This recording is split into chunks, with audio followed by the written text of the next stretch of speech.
লম্বা সময় পর আলফাজ আহমেদের হাত ধরেই শিরোপার স্বপ্ন দেখতে শুরু করেছিল ঢাকার ফুটবলের বড়না মোহামেডান। ক্যাসিনো কেলেঙ্কারি কিংবা দুর্বল আর্থিক কাঠামোর জন্য লম্বা সময় আলোচনার বাইরেই ছিল সাদা কালোরা।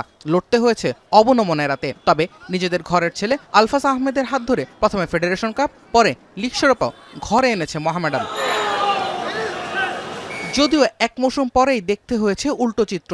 লিগে বর্তমানে আছে সপ্তম স্থানে। চিরপ্রতিদ্বন্দ্বী আবাহনীর কাছে লিড নিয়েও হেরেছে তারা। এরপরেই বরখাস্ত হয়েছেন কোচ আলফাজ আহমেদ। অন্তর্বর্তী কোচ হয়েছেন আব্দুল কাইম সেন্টু।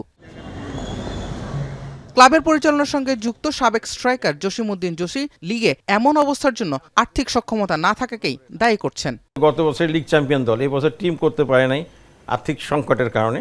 আর তার সমস্যা এই টিমটা প্রফেশনাল ফুটবল খেলছে। এই টিমের কোনো মাঠ নেই। 8টা-9টা জায়গায় ঘুরে তারপরে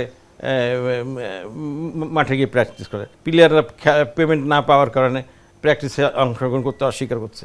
সাবেক স্ট্রাইকার অবশ্য মনে করেন বাংলাদেশ ফুটবলে অসম প্রতিযোগিতার কারণে ভুগছে মোহামেডান। প্রথম যে উচ্চ পর্যায়ের ভালো পর্যায়ের দলগুলো বসুন্ধরা গ্রুপ নিয়ে গেছে।